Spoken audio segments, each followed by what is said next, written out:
Hello, and welcome to another wonderful episode of Redemption Cast. We literally just scheduled this one today. I have no idea how this is possible. Okay, Crazy. Robin, if you're ready, we are ready. Yeah, okay. Listening to Redemption Cast, Season 3, Episode 6, Billy. A wave of violence against women is traced back to the man Angel freed as part of a desperate deal to save Cordelia. All right, now you're going to say it, and you're not going to sound like a robot at the beginning. Okay. You're listening to Redemption Cast. Is that the man from another place? Okay. You're listening to Redemption Cast, Season 3, Episode 6, Billy. A wave of violence against women is traced back to the man Angel freed as a part of a desperate deal to save Cordelia.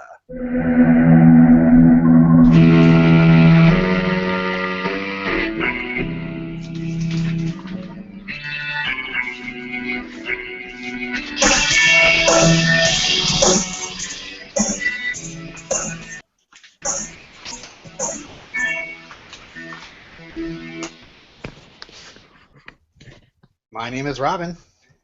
I'm Stephanie. I'm Kimberly. And I'm Alirio. Hey! And I'm Steven. Hey! Hello, Steven. Steven. Welcome. He got it right. Robin got it wrong. Aww. Steven was right. Anyways, sorry. Stephen, Welcome is to this, the show. Is this your first time with us? I did an episode of Potential Cast a few What's months ago. that? I thought so. Okay.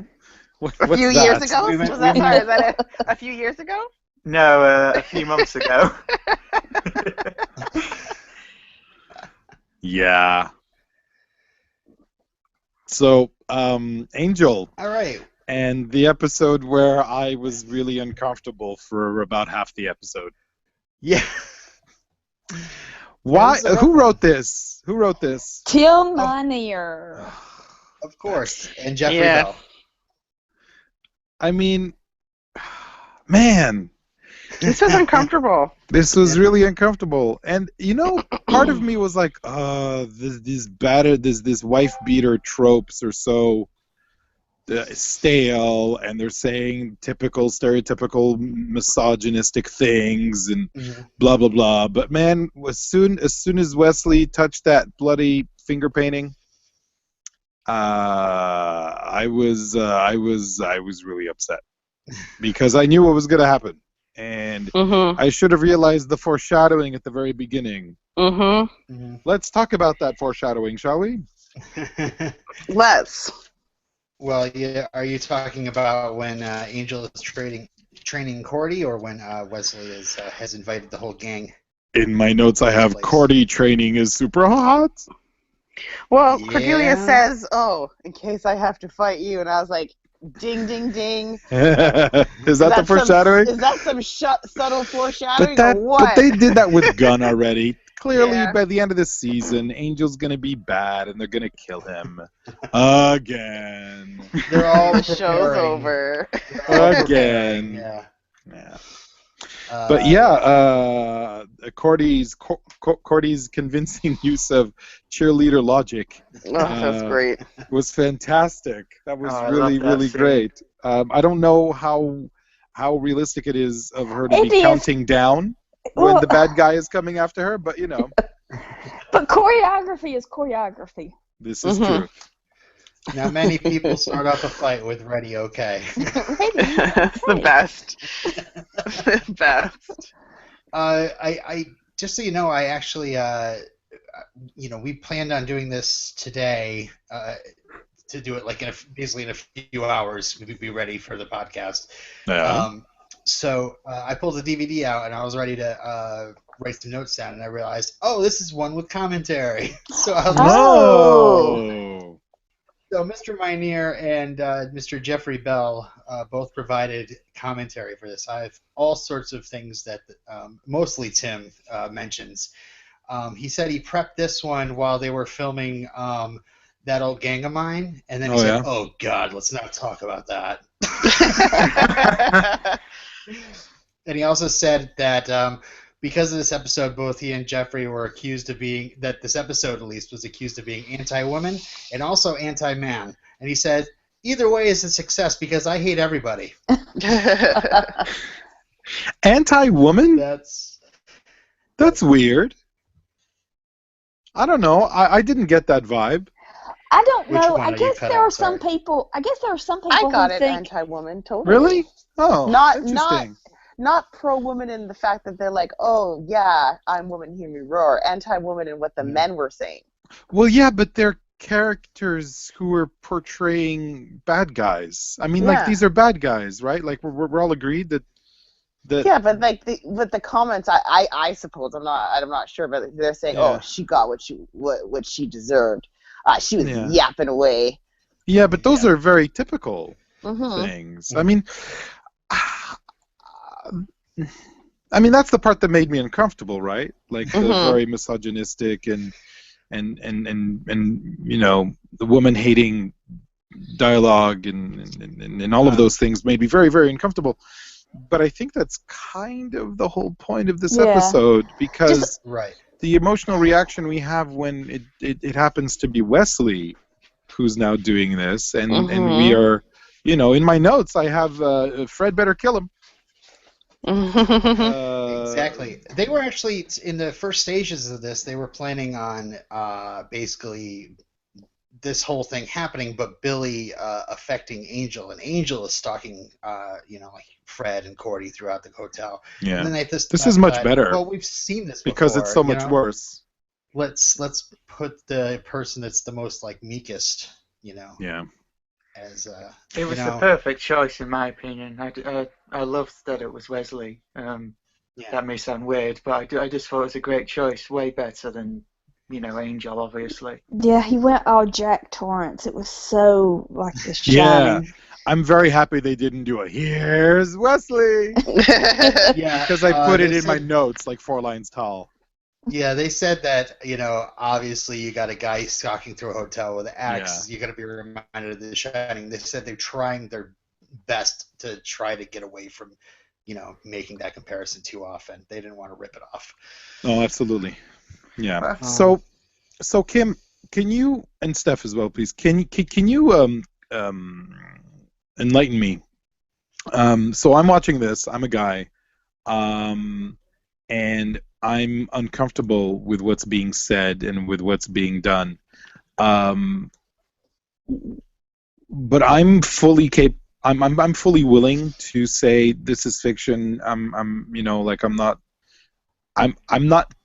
not of the opinion that it's anti-woman, because I see it as a contrivance to get us to a point where we get to kind of understand this character that I'm really disappointed isn't sticking around, and we really get to put Wesley in a difficult situation. So is it for either of you, more than just that? I don't understand the question. Why are you of the opinion that it's anti-woman? Because of what the guys were saying. Like, Okay. just because of the comments they were saying, even though I know that they were possessed and this was coming out, but well, not that taxi dispatcher. He's just an asshole. Yeah. well, But it's not glorifying this behavior. It's not saying that this behavior is appropriate, or it's saying that this is but I was saying it was misogyny at the worst. Yeah, exactly. And it was like, Okay. they're saying the absolute worst things that you could say, but I watching it, and like, some people actually think this. A lot of people do, and they don't say it out loud. I'm just like, yeah, and it flip it for if a woman was doing the same thing to a guy, same thing. I would be like, there are people that think this, but they're like, I would never say this out loud. Yeah. And I took that as, again, I didn't. It was uncomfortable. It was very uncomfortable. Yeah. No, agreed. So I'm calling this the Donald Trump episode. So everyone knows.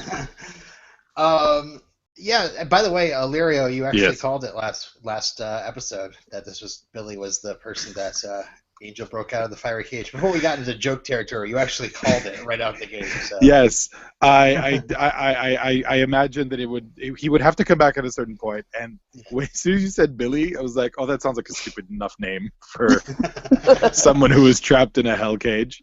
Sounds like a naked guy. Yeah, I am a little upset it wasn't Billy from Press Gang, but whatever. You can't get everything you want. I need to send my feedback in. Yeah, you better, because we're going to record soon? I don't know. I haven't talked to Chris yet. So, Kim, you were a part of a Lost podcast for a long time. So how is this first scene with Gavin and Lila for you? Well, because when I'm writing my notes, I know his name's Gavin, but I'm like, oh, and then Jin's in the office. See, I just write DDK. Yeah. I always write DDK. Always. So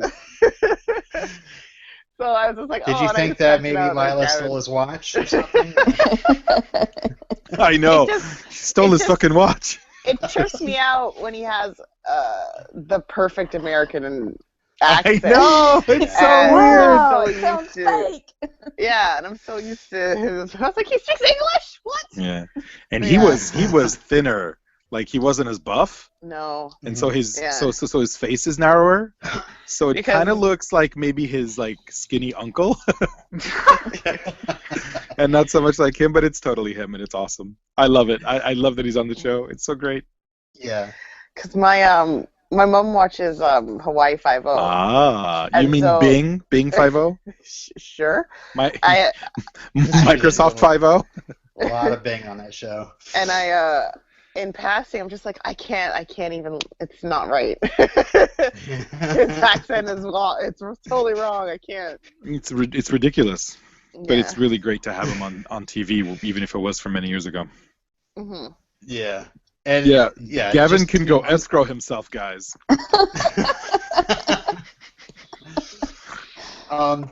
Tim and Jeffrey both said that this first scene is quite shocking and violent, but it actually got censored.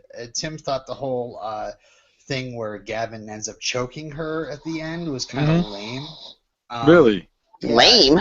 Yeah, he said that the way they scripted this, it was so much more violent. He said there's like blood spray and. Like, I was gonna say, did they have to censor it because it was a little too? They did. Yeah, because I even watching it, I was thinking, oh, that was a bit violent, and that was the tamed down version. Yeah. Well, I remember he said that Gavin was pummeling her, and it was just a lot more shocking and violent than we see on the screen. Well, after we see her face, the results of it, we can just imagine that it was worse than what we saw. Oh yeah. I mean, he went full Wilson Fisk. Yeah. Less tears though. Yes. Yes. True. And they said that is Billy making people act this way or accessing something within? It really is up to the viewer to decide. Okay. So I came up with a term. Okay. Here's the term. Where is it? Well, I wrote it down. I took it as transkinetic misogyny. Transkinetic misogyny is the term I invented. I'm planning on putting this piece of paper in an envelope and mailing it to myself, registered mail, because when I was in grade school, that's what I was told you had to do if ever you had a demo on an audio tape and you wanted to make sure no one stole your song. And so, transkinetic misogyny, where he transfers his misogyny onto others. I believe that he is transferring his vile misogynistic feelings to other people. That's how I see it. Well, he said he didn't hate women, that he hated men too. He liked to watch. I mean, I think he's sick and twisted, but I think personally, I don't think that every man is, feels this way deep down inside. But I think that's what I get that the show is saying. That it's really? Just brilliant, yeah. Oh, that's interesting. I would have liked it if he touched like anyone and it had that effect, male or female. But because it was just male, it made it much more uncomfortable to watch. Oh, yeah. But I took it as if they were just being temporarily possessed. But then later on, when Wesley was all remorseful and was like, that was something deep within me, I was like, see, ugh. that's really. I didn't like that bit because I just hope he's not going to be wrestling with this for as members of the male gender living in a Western society, there is an unconscious, if you would say, a collective unconscious that exists that is quite misogynistic. We are constantly told that don't hit a girl. We are constantly told that women have to be treated differently, and then some people react to women wanting to be treated equally with violence because they're messed up. Our society is always telling women how they should dress to prevent rape instead of telling kids when they're, like boys when they're young, don't rape. It's always your fault, right? Like even when you're talking about the programs and initiatives that are apparently positive that people get behind in schools, they continually talk about dress codes that are completely different for girls than they are for boys. They talk about things that they would never talk about for boys. So our society is quite generally misogynistic. A lot of people don't like hearing that. You might want to pull up your big boy pants and big girl pants. I don't want to be too sexist, but it's our culture is very misogynistic from the beginning. So whether or not it's accessing something within Wesley or accessing something that Wesley just is a part of collectively because he lives in this society, I think he's being too hard on himself at the end. Well, Fred even says to him, it's something that was done to you. It's not something that was inside you. And that was, I remember on the commentary they say, that was done deliberately. The scene before Angel pretty much says the opposite, but then, so it's really. Oh just... gosh, you want to get into? I have the whole quote here. All right, let's do it. Let's analyze. Sorry, analyze. I mean analyze. Okay.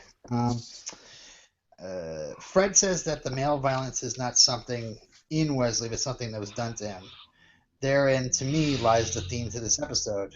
Is man primarily not a misogynist, but a barbarian? Is it a choice that we have to make to civilize ourselves, or does a spark of civilization already exist?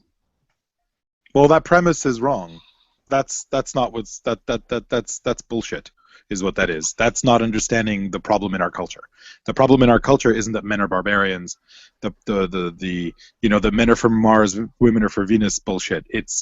It's that our culture continually exposes men specifically, but everyone, to this idea that women can be property. And then all of a sudden, when that strikes a chord, and people say, actually, no, it shouldn't be this way. People get all ruffled. It's not about men being barbarians. It's about we live in a culture where women are considered property, practically furniture in certain circles. You can go to a club in downtown here in Montreal and order from a menu. It's really difficult to kind of listen to this claptrap. I don't care if he wrote the episode; he's wrong. It's not about men being barbarians. It's about if you're going to talk about how we're all potential victims to Billy's influence, it isn't about some kind of genetic code that has us wanting to beat up women. It's that we're culturally inculcated into thinking that women owe us something because we're constantly told that women owe us something.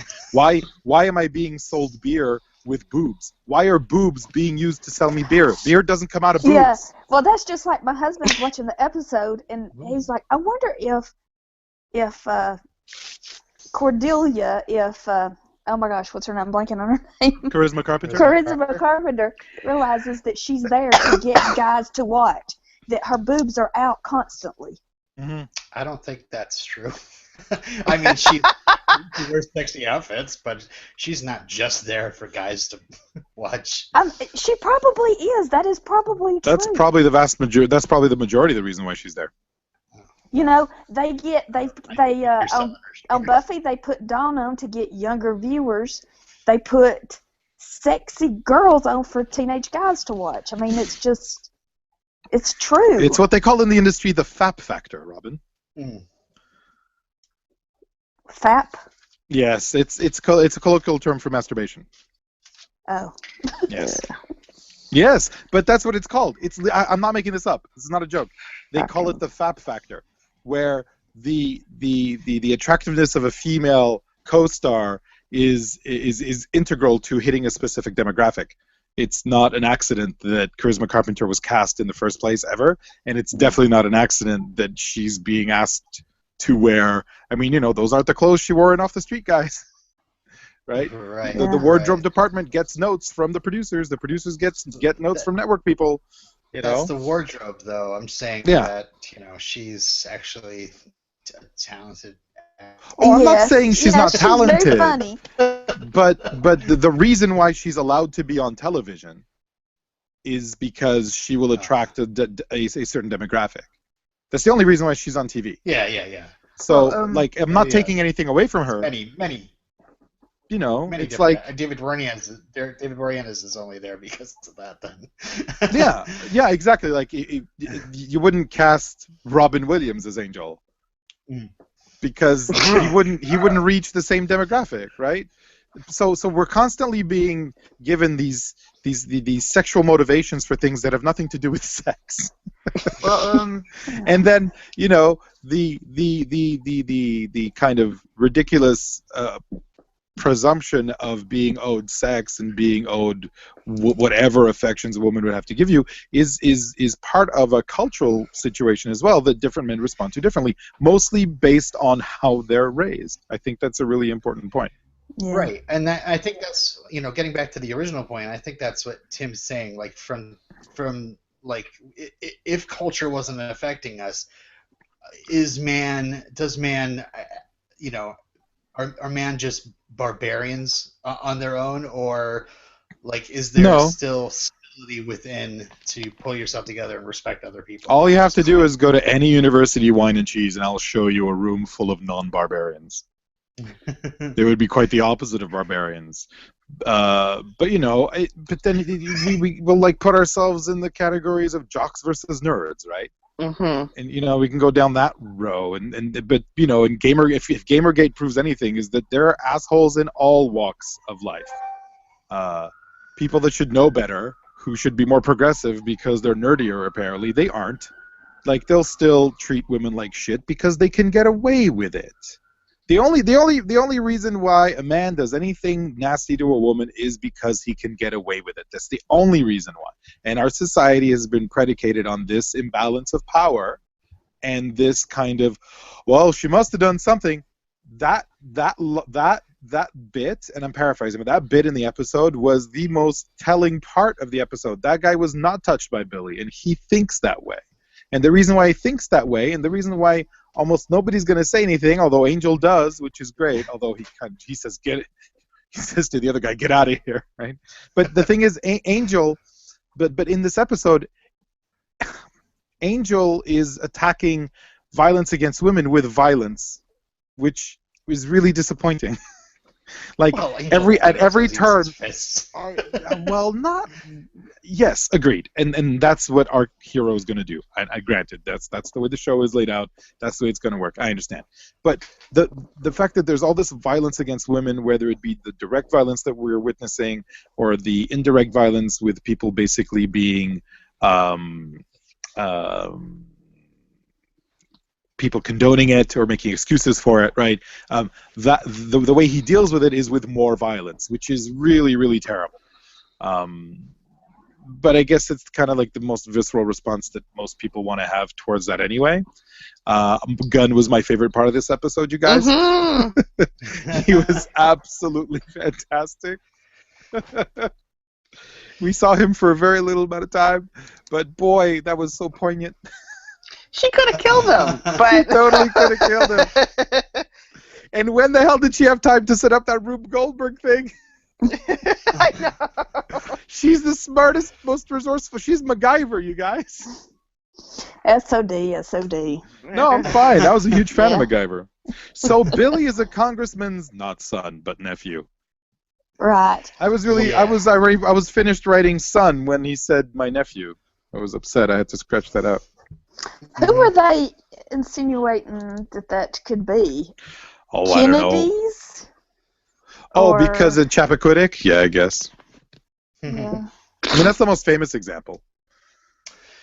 Funny enough, Billy, the actor that plays Billy, hasn't been in a lot of things, Justin Chilton, but he does appear later in Buffy the Vampire Slayer in the season 7 episode Empty Places, and he plays basically one of the cops that are affected by the Hellmouth. Oh, really? Being residents. Yeah. Oh, wow. The actor's name is Justin Chilton. I was looking earlier. His grandfather was a very popular. He worked a lot. His grandfather was an actor, like in the 50s or 60s, maybe. Huh. Yeah. So back to the beginning of this episode. Were they playing PlayStation? I don't know what they were playing. It looked like PlayStation. But I love that they're setting up that these people are their relationships between each other. They're not just, it's not just whatever's going on with the case. Yeah. Yeah. Yeah, and it's funny that Wesley has invited them all over there because he just wanted to invite Fred over. Uh-huh. I love Angel being petty as well about being beaten by Gunn on whatever game they're playing, and I always love that side of Angel. It's just so funny to me. That side of Angel is surfacing about once an episode, and I'm worried that it's a crutch now, and that we're just like, oh, that Angel. I love that. They even said it. Listen to Angel be all vain.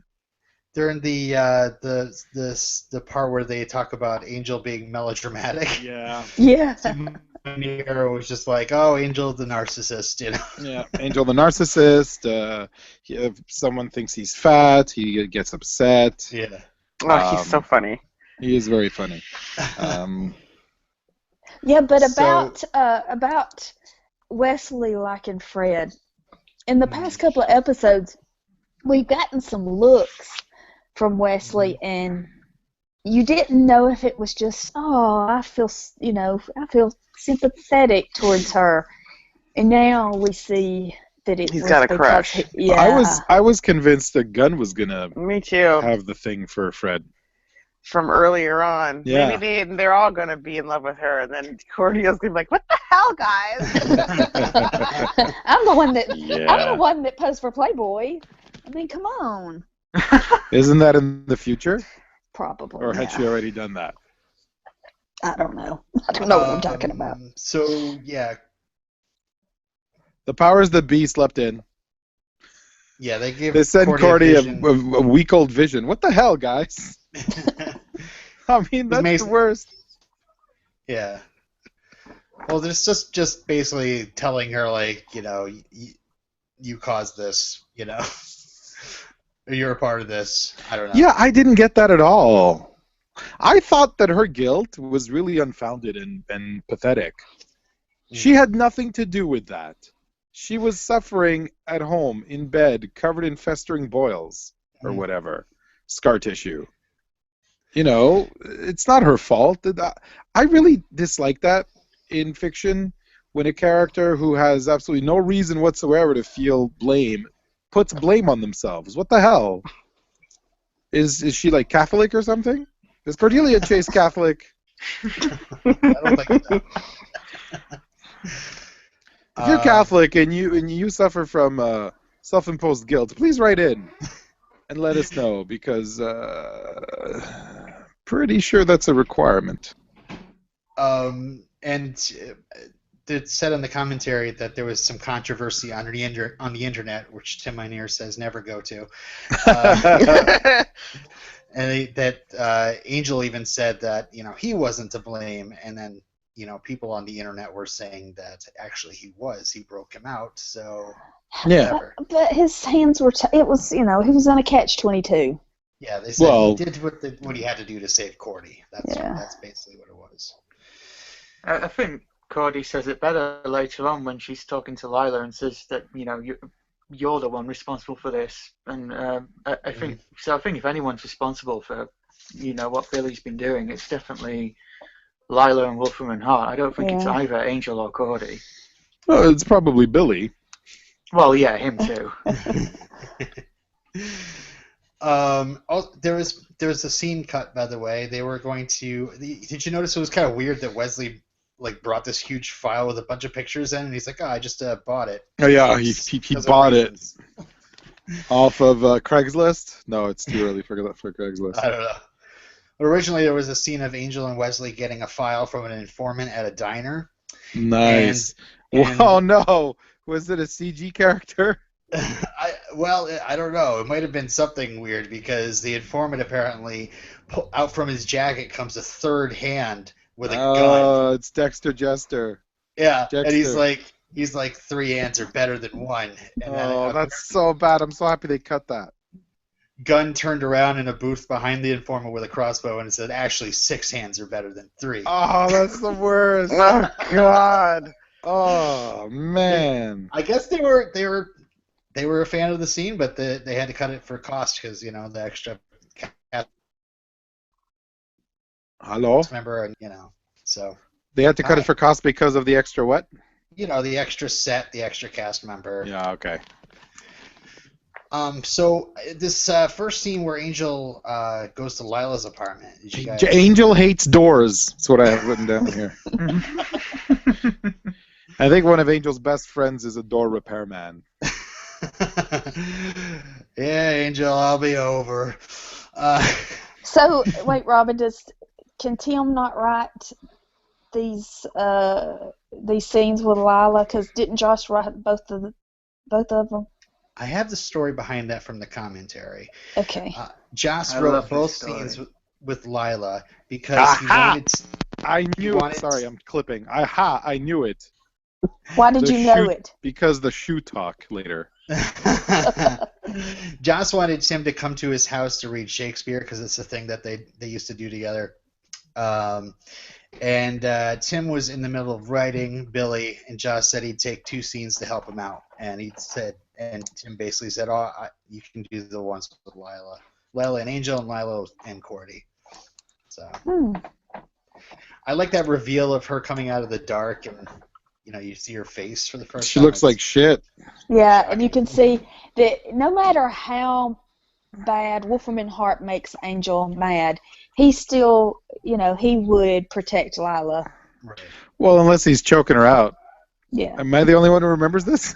Yeah, oh, no, me too. I was like, man, I wish they'd comment on that, Like, when I was choking you out, it was like, I wasn't really going to really hurt you. This guy really deserves to get his ass beat. But then they had sex. Yeah, that's true. Yeah, but that was Ron Howard's dad. I think. Oh, go ahead. Oh, go ahead. Oh, I was just moving on to the next scene. Oh, I just thought I'd say before we go to the next scene, I think Stephanie Romanoff is really good in that scene as well, because you can tell. I mean, Angel even says you're shaking, but you can see just how much of how she's really trying her best to hide how shaken up she is by this, and she's not going to let it.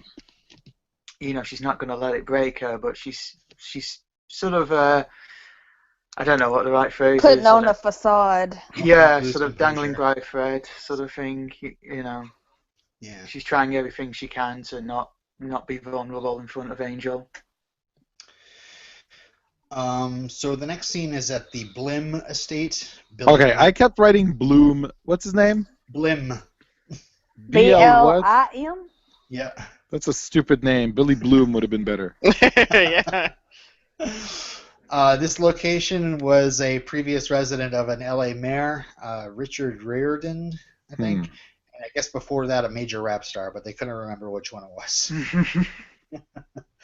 So yeah, I mean, this family, I guess, knows all about Billy's secret and just is kind of locked him in his own place, and he's called the cops in order to basically get a get an escort out of. Yeah, I mean, I was sure they were going to arrest Angel. Why did Anyone they call else? the cops? I didn't think they would arrest him. No. Oh, well, Billy called the cops because he wanted to be arrested because he told them about a murder victim, and because he knew about it because he made some guy murder someone, probably that old couple. And so they wanted to invest. I don't know, maybe something else. So they were arresting It's him. reminding me so much of Jessica Jones. Oh, don't say anything. I haven't started yet. Oh, Have you watched The Making of a Murderer? Oh no, not yet. I watched all that. I watched all of it. I'm just like, ugh. I couldn't get into it. I think I've had enough of true crime. I haven't seen any of it yet. But apparently there's stuff that they left out that I think they're going to do another follow-up on.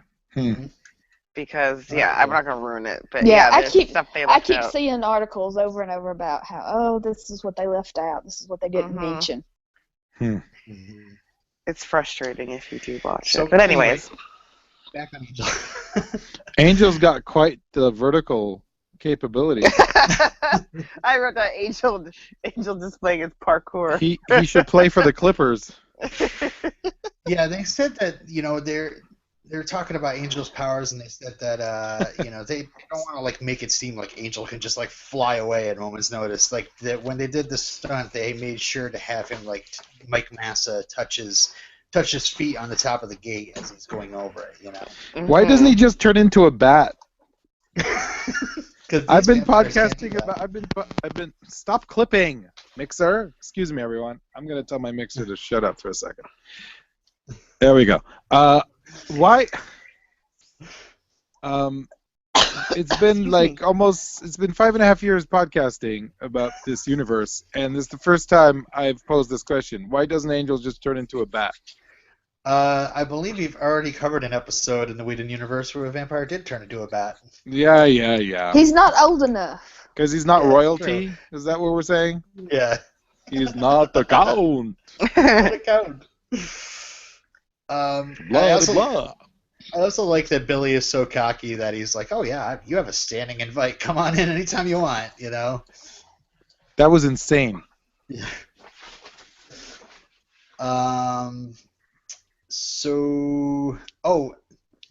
By the way, the writers also said that they didn't write this in, but they always just thought that Billy had a demon mother, and whoever his father was like a human, and that's why he's like a half-breed, and that the human side of him is actually the evil side. But that's not in the episode at all. So. That's also not how genetics works. Well, you ever heard of half demon children? Oh yeah, I know a few of them. Depending on the day, I'm raising a couple. Ironically, they're all guys.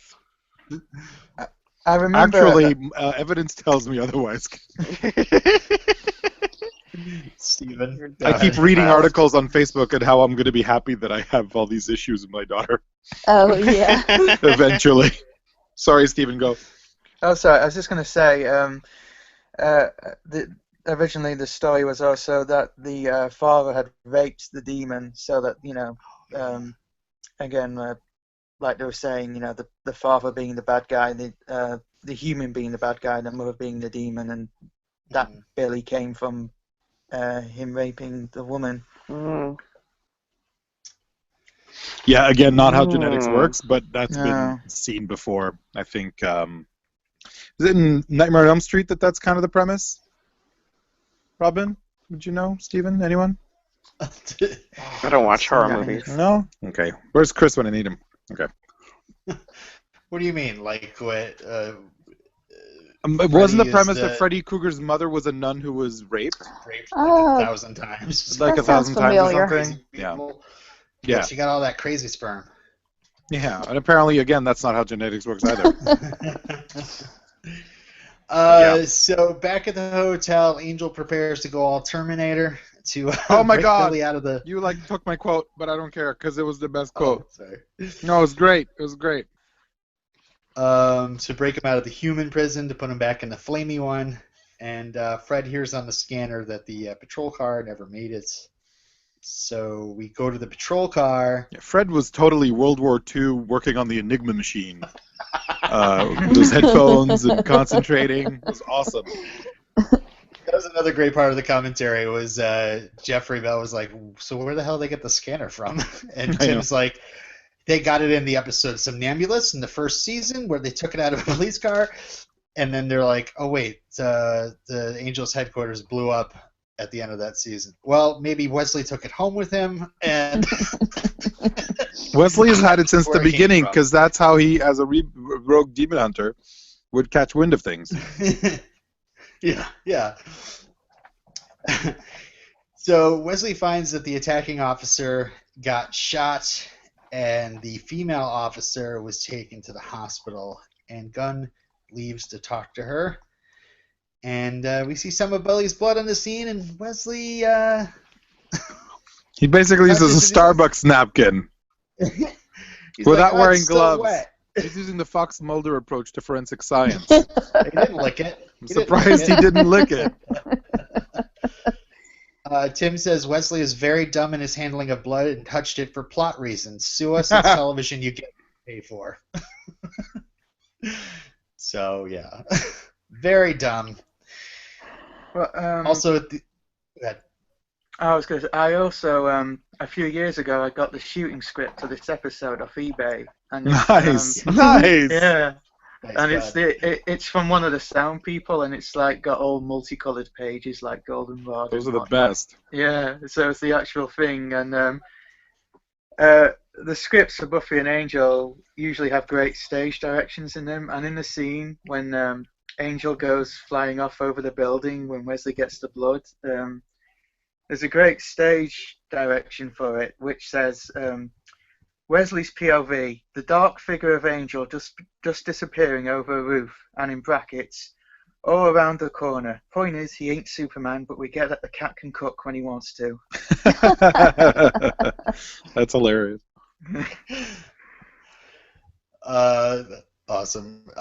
So we go back to the hotel, and Cordy's packing up. Yeah, she's out to go get some cigarettes, I think. You got to bring a taser and crossbow. Yeah. Have we had a funny accidental tasering scene yet in this show? No. No. All right. Good. Not accidental. No. What's coming up? What's coming up soon is fantastic. That looked pretty deliberate. Yeah, totally. Fred tries talking her out of it, but Cordy is. I don't want to steal anybody's quote. As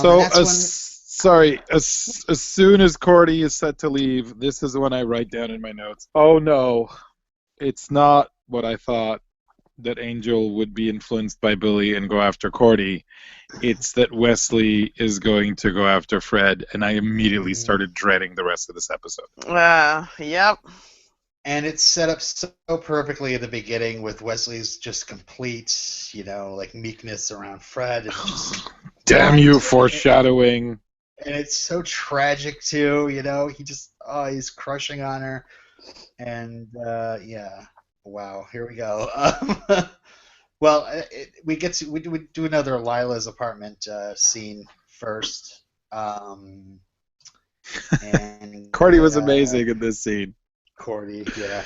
Can I come in? Oh, wait, I'm not a vampire. Barges in. That was awesome. He calls out her badly reapplied mascara. Lila's been crying. And then they talk about shoes and upcoming shoe trends. And oh my God, they're coming out in the spring. Oh, Joss. He's dropping pink or something. Yep. Regardless. She talks about how helpless she felt. Yeah. And that Lila's going to be feeling pretty helpless if they don't stop Billy, pretty much. What I loved is Lila bringing up Lindsay. Yeah. I'm no Lindsay. I don't switch sides whenever it gets tough. Yeah. That was great. According to the commentary, and I didn't check this, but I'm just going to take their word for it. They said that they think this is the first time that Cordy and Lila have ever met. Yeah, absolutely. Yeah. Absolutely it is. It was Okay. and it was awesome. It was awesome. Like, I loved every season second of 3? it. I thought it was great. Cordy is much more than comic relief, and it's a little bit odd, but it works out really well. Yeah.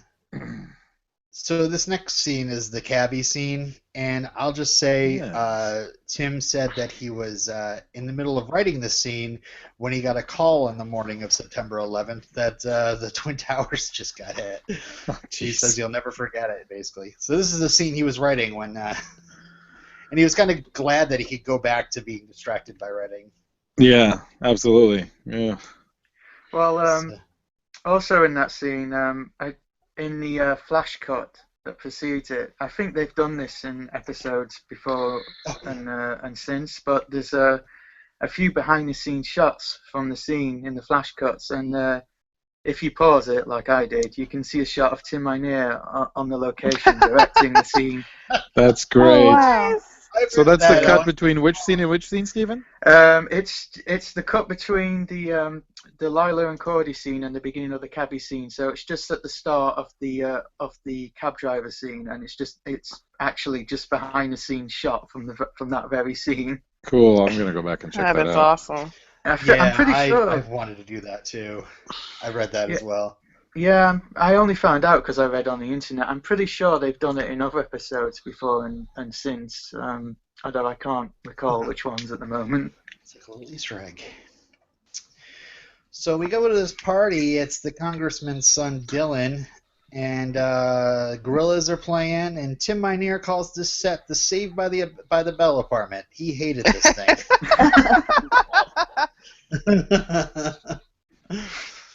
Yes, but Christopher Paloha. Yes. Yes. What? Who? Christopher Palaha. I heard you. What? Okay, the cousin or whoever is playing pool. The congressman's son. Yes, he was on Ringer with Sarah Michelle Gellar. Yep, one of her co-stars. He was on whatever show that recently with Rainn Wilson. He's hot. Oh, The Office? The show that didn't last very long. Oh. The Office? No, that was like the Bone show. Ah, I see. He was. What was that show about the kid that was adopted? Life Unexpected. Life Unexpected.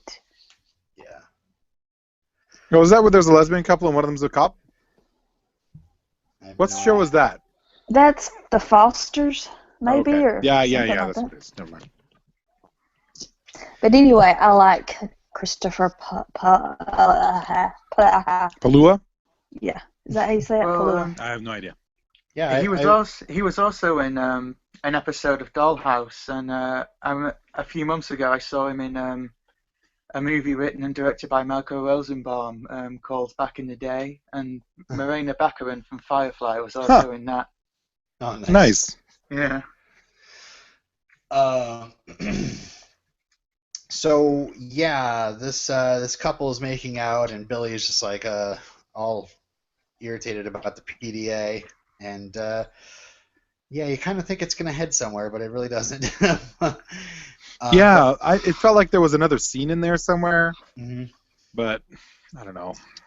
I think it was playing on the expectations on when Angel shows up later of what he's gonna see when he walks in. True. But first, we have to go to the hotel, where Wesley and Fred are getting a little close over the microscope. I wrote here, microscope closeness is so sexy. Yeah, I Snapchatted it. Nice. I don't know what I'm doing with Snapchat, but I think Are you Steph Smith on Snapchat? Probably. I'm gonna look for you. I am on the Snapchat. I added you yesterday. Ben là, I'm late to the get to know Steph on Snapchat angle. I just wanted to see what my kid was doing on Snapchat. So. Oh, it's a good idea. And yeah, I don't want to steal anybody's quote, so I won't say it, but Wesley starts acting increasingly short with Fred, and he's then more gets of a really dick. irritated that. He's just being a dick. Yeah. About that she lies to him about Cordy. Yeah. What did Cordelia have to do with saliva? I guess because she's dumb and she drools. Oh, okay. Nothing. Oh, okay. Or maybe she makes Wesley drool. Yeah. I doubt that. Remember they tried that in Buffy and they had no chemistry? Yeah, but we're talking about there's a guy Wesley. There's a guy at the airport who I think is the hottest thing since sliced bread. Zero chemistry because he's dumb as a bag of rocks. So I can. Are you insulting bags of rocks right now? So I can appreciate being attracted to somebody and having zero chemistry. So. So Fred tries to wander away to call Cordy, but Wesley makes her sit down and announces that there's going to be changes. No more provocative outfits. Stop waving it in his face unless, she wants him to take it. All right. Okay, that's enough. Here's the problem, guys. All of this is gross. Everything about it makes me... Everything about this is super, super gross. Did he say, didn't your parents teach you better than this? To teach you that what men expected or something like that? Well, again, it's that whole thing I was bitching about earlier. We're constantly telling women how they should change what they wear because they don't want to provoke rape. You can't provoke rape. Rape is something committed by someone else. Right. Yeah. This is so stupid. This is so dumb, but it's still a widely held belief that women have to control the way they behave and what they wear so that men won't attack them. Fuck you! I think I'm the only person in my office that believes that Bill Cosby should be in prison. Oh my God. Everybody. Well, those women went to his hotel room. They knew what to expect. Maybe they didn't want tea. Maybe they didn't want to be drugged. Yeah. I mean, how sick do you have to be? It's ridiculous. They knew that they were hanging out with a married man, and he who is who he is. Yeah, but that's you're not consenting to sexual assault. Yeah. No. I'm not saying that, but they must have had the inkling and the expectation that was going to happen. Again, like Steph said, they didn't expect to be drugged. But I'm sure a bunch of them went up going, "Hey, I'm regardless, bang, though. Regardless, Bill, they could have been walking around naked in his hotel room. Yeah, that's not consent. No, but I'm saying he didn't have to do that because I'm pretty sure that they all would have given it up to him, or a majority of them, because they knew what they were getting into. I'm saying it wrong, but I'm just like... I think I get what you're saying. I don't think that he had to resort to those tricks. I'm pretty sure he did. I don't know why they went to his hotel room. I don't think know. He wanted to show them some picture pages. That's probably what he said anyway. No, that totally came out wrong, but I know what I'm trying to say. I hear you. I know what I'm trying to say. I don't sound like an idiot. Guys, come on.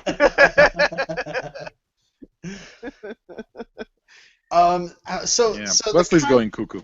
The content here is really, hard to hear and stuff, but what I dig about this episode is the tension, like just the building and the fact that this is not a side of Wesley we've ever seen before, and it's scary. Like, we really went out to make like a scary episode. I would contend it's not a side of Wesley, but yeah. Yeah. We have not seen him behave like this. Yeah, you're right. Okay, yeah. Better put that way. We have never seen Wesley act like this ever. No. and it's super scary. I mean, he's always the most righteous one. Yeah. And by the way, when they get to the part where he knocks her down onto the stairs, and then she runs up, and he says that little joke. Both the writers are like, "That was where we did the joke," and they're like, "Yep." They were they would they even felt bad about that was egregious and unnecessary, and I'm surprised they got through. Actually, I'm not surprised they got past the censors, because censors are probably guys, and guys are assholes. Yeah. But they're not barbarians. So I stand by that fact, but barbarian is something very specific, everyone. You can't just start calling people Visigoths. Meanwhile, at the Saved by the Bell set, Dylan has no problem inviting Angel in, and surprisingly, there isn't a bloodbath here. And it's because Dylan knows the rules that his family has set up for Billy to keep him away from pets and girlfriends, and don't let him. And then we find out that Cordy's already been there and said that a melodramatic guy might show up too. Point of order. So great. Point of order. Cordy is a better detective than Angel. I don't have any idea. Like, I don't understand how they didn't stumble across each other, because because Cordy didn't stop to threaten a cabbie. She just stopped and got the information and left. She got her info from Lila, and then went to Guy's apartment, and then realized he wasn't there, and then went after him. You're right. Yeah. Okay. Shouldn't dilly-dally. So Billy's gone to the airport. Meanwhile, back at the hotel, it's very much, the rest of my notes are like hotel, airport, hotel, airport.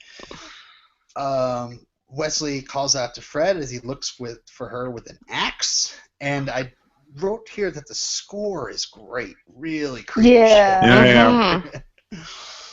And the fact that he's announcing himself not like a schoolboy, but he's a man, and that she's hiding and laughing at him like Eve and the serpent. Oh God. Yes. When he said something about you think you're connected to life because you bleed, I wanted to just jump through my television and drop kick him. It just made my skin crawl. Oh, yeah. Oh, is that close up on him? He's gonna make you bleed. Oh, creepy. Disgusting. But he grabs her from under a bed and. Hold on. No, he doesn't. No, he flips the box spring. The box spring off. And grabs her by the neck and flings her up. I mean, guys, it's like, I understand. You're portraying Wesley as a horrible human right now who wants to do horrible things to Fred, and he's being the worst specimen of a male that you can have, which goes totally counter to his usual character. But there was some excessive things here. They didn't have to go as far as they did, and I understand why they went that far, because had they not gone as far as they did, and as creepy as they did, and as abhorrent as they did, I would not have balked. I would not have bat an eyelash at. I would know that everything would be okay, but because of how brutal it was, I felt real tension there. It wasn't like, oh, why are you doing this? Nothing's going to happen to them. I wrote here in my notes, Wesley better not rape her. No, they wouldn't know. The show would not be that dark, would it? But well, I mean, the Days of Our Lives, Jack raped Kayla. I'm just saying. Yeah. And that's like at 1 p.m. So, you know. One Life to Live. I remember a rape storyline that caught my attention during my college years. I can't remember who the characters were. College years. It's just how graphic it was. Like, it wasn't just like, oh, he grabbed her by the arms and was shoved her against the wall. But no, he grabbed her by the neck. You know what I mean? And he kissed her hard. Yeah. Yeah. And she gets. And then she get rusty nails. And a kick to the nards. Yep. And Wesley's got nards. I guess she attended a brief self-defense course while in Pylea. At the airport, Cordy has tracked Billy down on the runway, and she introduces herself and Billy says that she's here to whine, and she tases him and pulls out the crossbow, and she says she's bringing him back. Again, more SOD, because there's no way you just walk out onto the tarmac of an airport. They mentioned that too. Of a private airport. No but way. That's a private airfield. No. That's a private airfield, Kim. Yeah, like the airport I work at looks exactly like the one in the show. And you have one security gate. Absolutely no way you just walk out. No, but you have one security gate, right? We have like 12 security checkpoints. 12 security checkpoints for a private airport? We have these special scan cards. You have to go through specific doors. You're allowed Is this a private airport, though, or private airfield? Or is it... It's Buttonville Airport. Which I don't know if that means anything to you. Yeah, it's the 8th busiest one in Canada. Okay, no, see, what I'm thinking is that this is one of these private airports where people just fly in their private planes. Well, that because you can get into one of those really easily. No, you cannot. Yeah. Like one of these private plane airports, like there's usually just like one security gate. And people like just go from their car to their plane? Yeah. A lot of people just literally go from their car to their plane. They just have to show like one credential at the security gate, and that's it. Yeah. And like it's nothing bigger than like a Lear 2 or something, like those like little like private jets. They mentioned that in the commentary, though. I mean, and Jeffrey Bell said that, it's just a private airport, and Tim's like, well, we weren't really expecting 9/11 as we were. Right? That's true. Yeah, I guess so too. I mean, that was said before. That was like when I was dog watching and pony show that we call airport security was implemented. When I watched Alias for the first time. Oh, such a great show. Jennifer Garner's character just puts on a pink wig and was like, "Oh, can I borrow your passport?" Yeah, that doesn't happen. Rimbaldi cast coming 2020. So back at the hotel, the Hotel of Horrors, Fred runs desperately around the unfinished floors of the Hyperion and right into Gunn. Yay! In my notes, I was like, "Where the hell is Gunn?" Well, there's Gunn. They said that they were thinking about writing the scene with Gunn. Gunn had to go was going to check on that beaten police officer at the hospital, but they decided not to write the scene because it works better that you just kind of forget about him and he shows up to save Fred. That's true. For a moment.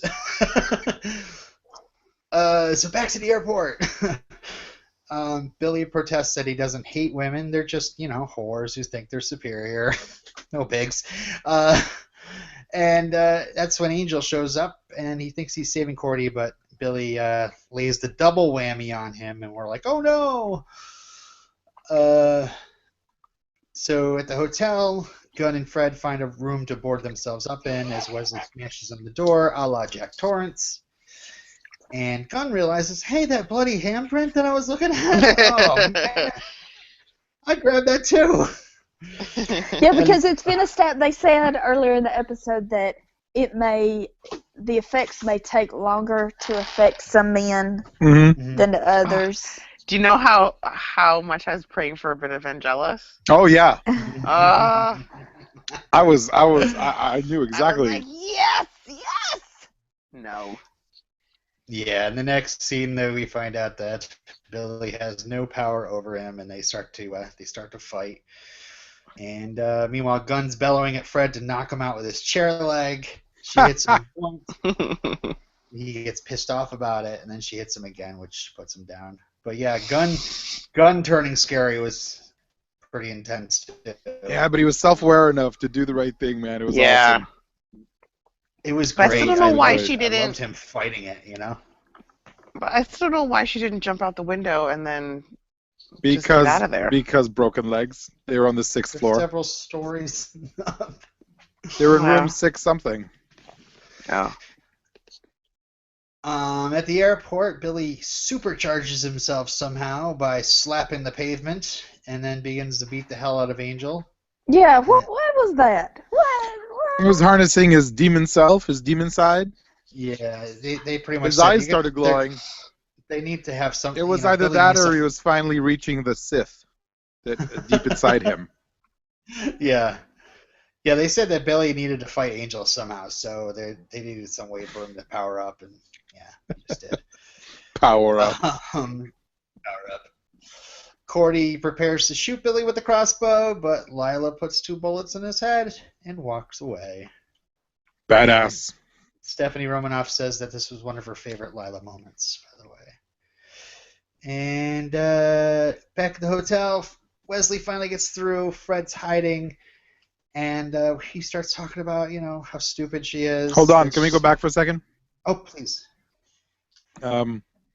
After Lila shoots Billy, there really should have been a shot of Angel going, "Say hi to Skip for me." That should have happened, and it didn't, and that made me sad. Oh, that would have been awesome. Wesley talks about how she retreats to dark places, and instead of running outside to be safe. And Fred apologizes to Wesley and says that he also forgot that she likes to build things, and she totally Home Alones him. You mean Skyfalls? Skyfalls? Yeah, Skyfalls. I wrote in my notes. I love Fred Home Aloneing Wesley. That's my favorite bit. And Tim and Jeffrey both said that they'd never even seen Home Alone, and they were actually going to use a paint can in the scene until somebody said, "It's a bit Home Alone." So they used a fire. So later, Cordy and Angel are training. Cordy wonders why the touch didn't affect Angel, and he said that he lost hate and anger a long time ago. When he's all evil, it's all about the pain and pleasure. And so Cordy says that his demon has saved him and makes him strangely noble. Which is weird. It's really funny. I especially like the part where she acknowledges how she's getting used to being comforted and creeped out at the same time. Yes. That was really great. Because that's exactly what Angel does. He comforts her by totally being, totally gross and creepy and horrible and evil sounding, right? But he's not evil right now. So it's like, oh, yeah, I understand what you're saying. Mm-hmm.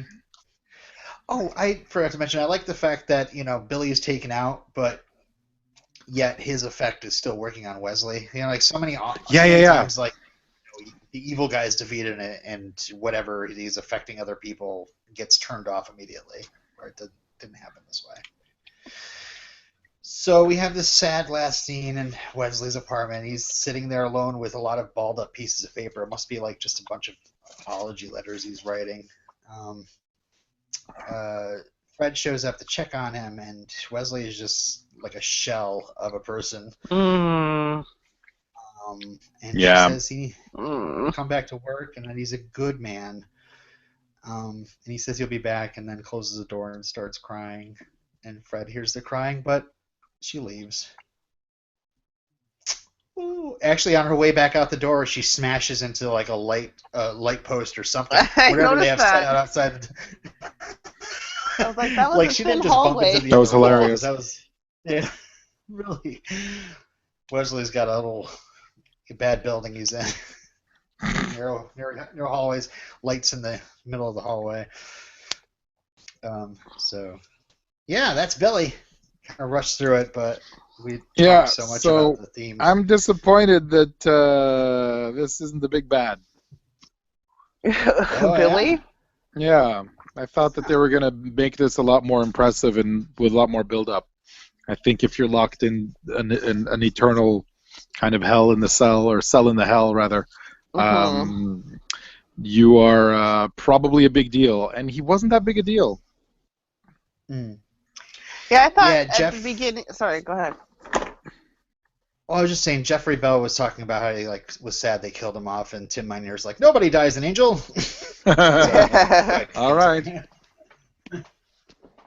At the beginning, I thought it was going to go a completely different direction because when he was walking out of Wolfram & Hart, the offices, I don't know if someone mentioned this, but he had that smirk on his face. Yeah. And I thought, maybe he did a shape-shifting body swap thing. Oh, yeah. And I was just like, and that was kiboshed a couple scenes later. But I was like, oh, that would have been cool. But like the previous episode. Yeah. Yeah. Hey, I got this idea for an episode. See? This guy gets in another guy's body. But it won't be as lame as last time. It won't be like last time. Kids won't notice. They'll watch it anyway. See? We just need the good-looking girl with the boobs, you know? We'll fap them. It's the fap factor. Yes. Sorry I introduced you guys to that term. It's really gross, but it's a real thing. That was a pretty interesting episode. I hate it and like it at the same time. All right. It's very yeah. We have some feedback made with real audio track. Wow. We have some audio feedback from Ian. Do it. Is this the other British bloke? I think he might be from the UK. There's a whole country full of them. All right, here we go. Well, this is my feedback for Billy. I didn't want to write in this week just because I didn't want to risk any spelling mistakes. And I'm not sure I could do it justice anyway. Even the small bit of feedback can't do this episode proper justice, because to go into everything you would need an essay, really, because there's so much going on here and so important a topic being dealt with. But the performances sell it. Billy is sufficiently creepy and sufficiently sleazy. You hate him, and it's a brilliant performance, as is practically everyone here. Lila is so believable. She has her convictions. She has her beliefs that she's trying to stick by, but Cordelia, in some awesome moments, talks to her and challenges her yet again to stand up for what she believes in and not just say she believes in them. Well done, TV show, and well done, Tim Minear, for tackling something very tricky and doing a rather good job with it. I have no idea how you're going to be able to talk about this episode and keep it light. Still, I'm going to enjoy listening to what all of you have to say anyway. Goodbye for now, and on to the next episode. Ta. Thank you, As Ian. I was doing my notes, I was like, I have no jokes to write here.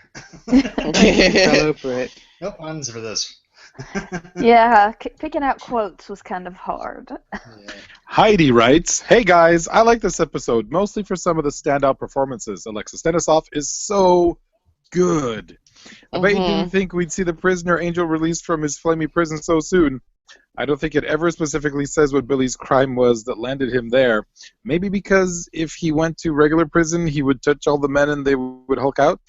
Kim, were you hoping Billy's touch would bring out Angelus?" Yes. I was praying for it. I was doing a countdown. Yes, yes. You're not getting it that easy. Anyway, this is going to be short feedback for me this time. Heidi. Thank you, Heidi. Oh, and we got a new one from Allison. Want me to read it? Or go for it. Happy New Year to my favorite podcasters. This episode, oh boy, it's really successful in a lot of what it's trying to do. Nice and creepy, obvious homage to The Shining, which is never a bad thing. Lots of character development and plot movement. Wesley's crush on Fred, Gunn willing to be taken out of the fight, Fred and Cordy putting up a good fight, and my favorite, Lila and all her shades of gray.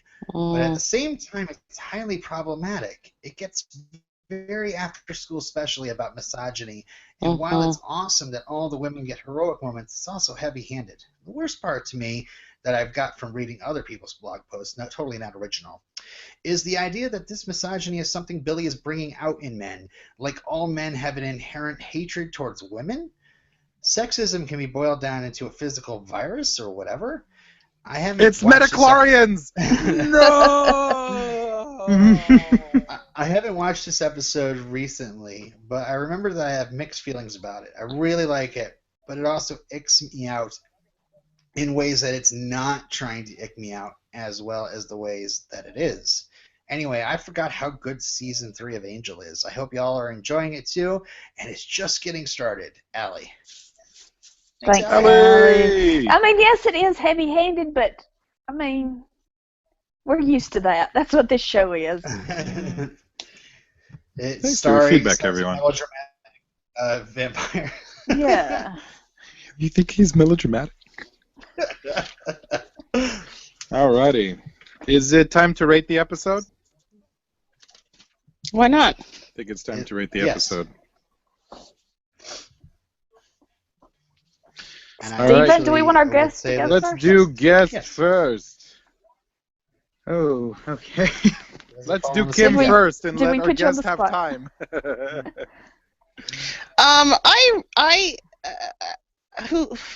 Was it Rachel who said it? It was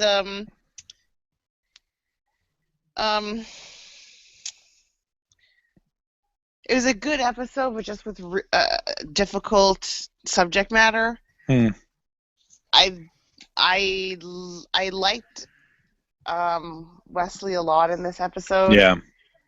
Because I knew he wasn't being Wesley, and I felt really bad at the end when he was obviously so completely distraught over what he did and what he said, and like when watching it, I didn't take it as, you know, again, deep harbored feelings were coming to the surface. I just took it as like, oh, he's either brainwashed or he's just having a possession, so or being possessed. And it was very difficult to watch, but as I was watching it, I could appreciate the acting in it, and I was just like, oh, this is like, oh, but I liked it. Like, it's but that was okay in the end. And I was hoping that it wouldn't be so after school specially, like someone mentioned earlier, but at points there were. And with Fred, I was worried about how she was going to get out of the situation, right? Yeah. I didn't want it to be unbelievable, and I didn't want it to be as bad as how Lila ended up. And even though Lila comes and she shoots the dude in the end, that got an eye roll from me because I was just like, oh, this is such bullshit. But anyways, other than that, I'm gonna give it 7.5 tasers to the balls. Just want everyone to know, Taser is a brand name. Is it? Yeah. So then, what is the non-brand name of it? Electroshock device? I think it's an electroshock device. Yeah, something similar. It's interesting. I didn't know either, but it totally is a brand name. Steven, are you ready? Yes, I am. Awesome. Well, it's one of my favorite episodes. And it is difficult subject matter, and there are moments that are difficult to watch, but the acting in it is really what I enjoy the most about it. I mean, Alexis Denisov and Amy Acker in particular are the standouts for me, and another reason it's my favorite is because Wesley's my favorite Whedonverse character, and it's obviously an important episode for him, and I do really like it. One of the reasons I wanted to do this episode was because, like I said, it's one of my favorites. I was quite surprised about some of the reactions on here, but then again, I had heard beforehand that people either love it or hate it, and it's, like I say, it's one of my favorites. There's some really great performances in it, and I do think it is there's some great writing by Tim and Jeff in it, and My rating system will be 8 out of 10 melodramatic angels.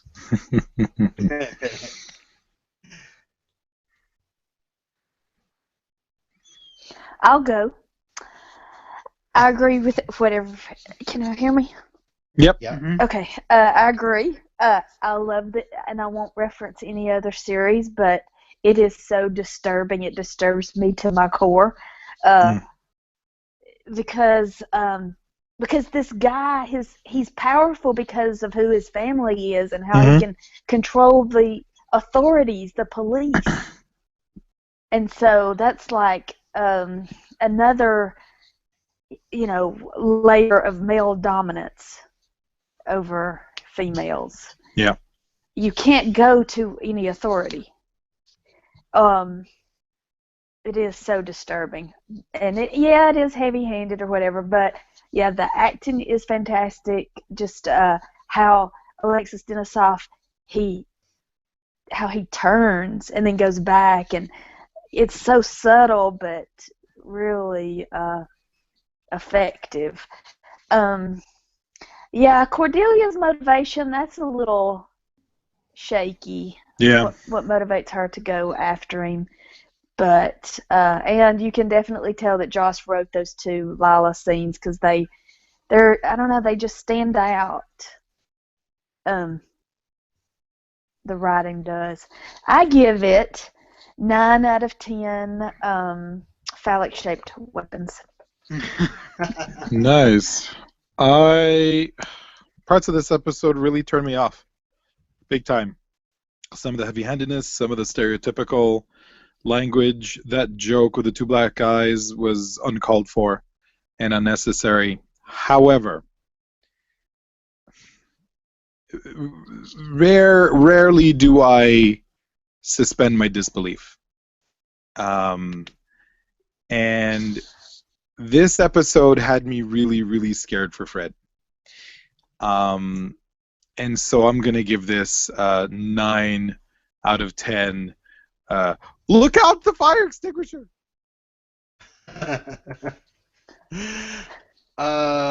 Yes. 9 out of 10. Oh, yeah, that's right. Got it. Okay. As for me, I was really looking forward to this episode. It's a very powerful episode, and I'm not one that gets all hung up on whether something's heavy-handed or stuff. I just fall for it all the time. I love it. I eat it right up, and I didn't feel like I was being like preached to too much or anything like that. I don't know. I guess I didn't really think of it in those terms. I was thinking of it as a really scary turn of character for Wesley, and just where it leaves his character at the end of this episode is just heartbreaking. And, yeah. I don't know. I really like this episode. And again, it was just so scary.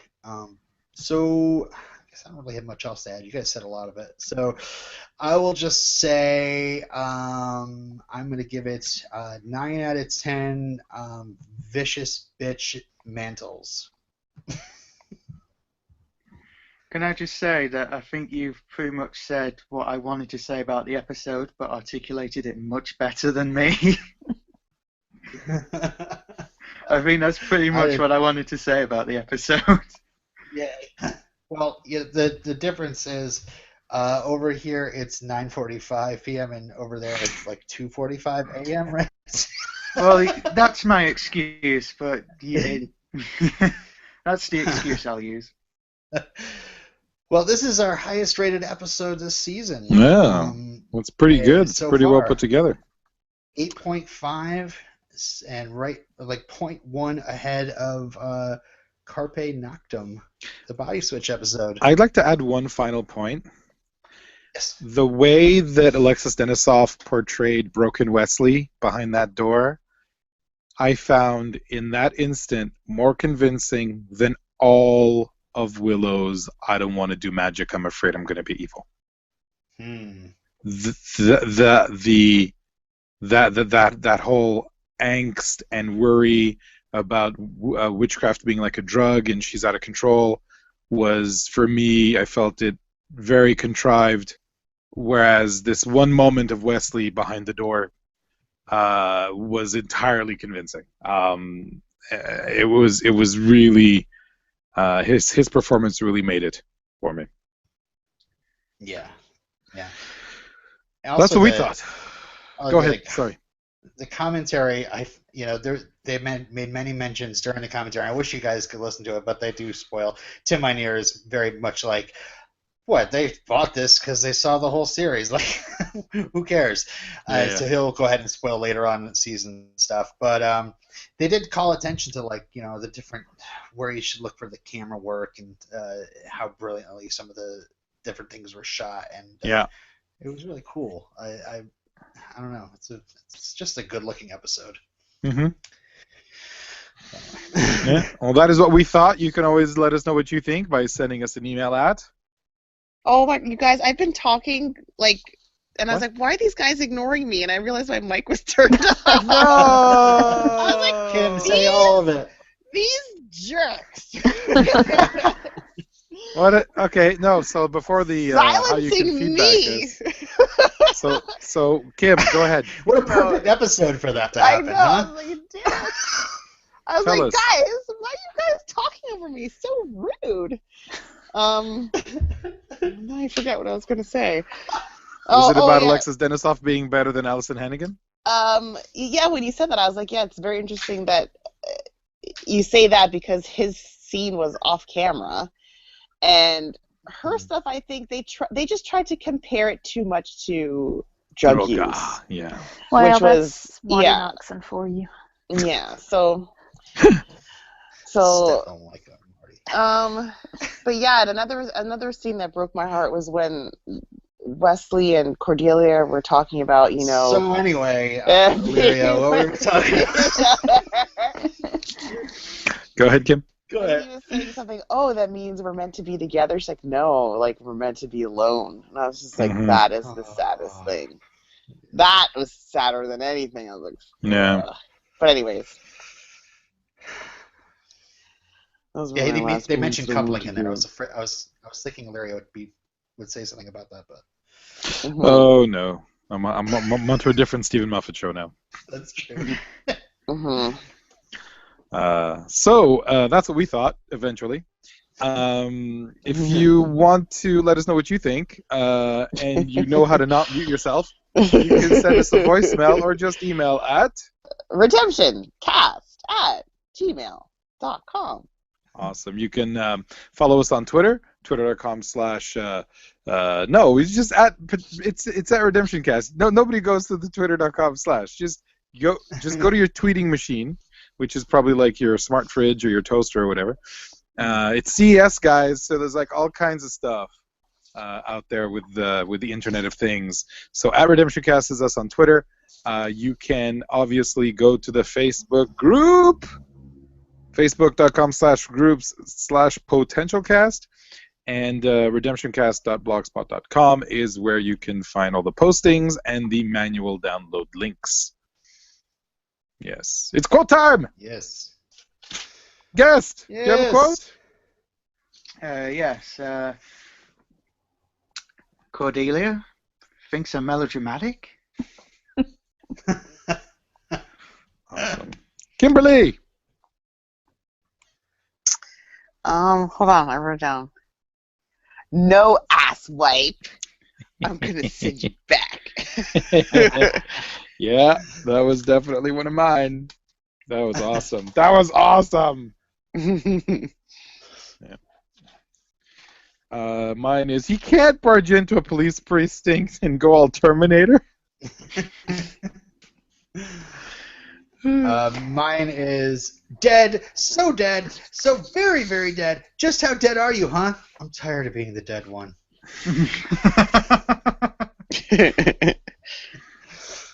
Speaking of saliva, where is Cordelia? Yep. Man. You mean that finger painty looking handprint downstairs? Were they like hanging a lampshade on how bad that that was. Yes, absolutely. Yeah, I couldn't quite figure out how Gunn like snuck around the hotel he knew what Wesley was up to. He got it. He saw the finger paint thingy, but yet he never got caught by Wesley at all. It was just funny. Yeah. Any other quotes, or are we good? It's a bit of a difficult one to quote, really. Yeah, I know. Certain quotes I don't want to quote. Yeah. You're a good man. Oh, Charlie Brown. Oh. Ready? Okay. Yeah. Go team. That's great. So, hey, Stephen. Thanks for joining us. It was really awesome. Thank you for having me. Having you here and having you speak and interject and be part of the show. That's really great. Hey, do you have anything you want to promote or let people know about? I've got nothing really exciting going on. I've been on a couple of podcasts lately. I think I mentioned them before, but I've been on. Well, mention them again. I've been on the Red Dwarf Intro cast a couple of times. But other than that, just hopefully I'll be on more podcasts in the future. But so far it's this and that. Awesome. Perfect. Thank you again. Thanks. Thanks for filling in. Tomas was actually our original guest. So. Yeah, but with this short notice, I'm not surprised. Yeah. But you settled for some British guy. So. Yeah, some British guy will come and save the day. Yeah. Hey, what's on the slate for next time, Daddy-O? Oh, did you see what I did there? You call me Daddy? Because I know the title of the episode, and I'm going to assume something. I'm going to predict. Go. What's the name of the next episode, huh? It is time, guys. The episode title is Offspring. Yay! So, which one of us is going to predict that this is about some horrible band? Demon baby? Yeah. So, this is Darla comes to visit Angel and says, "You are the father." Here's your child, Damien. Yeah. And so I can't wait. Yeah, babies always ruin shows. Yep. Oh, is their baby going to be like Hellboy? That would be the best, you guys. A little baby Hellboy. I'll just say that the Whedonverse was the gears were going pretty well at this point. I mean that same week that Offspring aired, Once More with Feeling aired as well. So. Wow! Big week. Big week. So this one's going to be total shit, isn't it? Yeah, they totally weren't concentrating on this show. Yeah. All right, we'll find out. It probably is going to be about the stupid band. It must be your self-esteem talking now. You're pretty fly for a white guy. Terrible. All right, well, on that bombshell. Terribly. Goodbye. Namaste, y'all. Bye.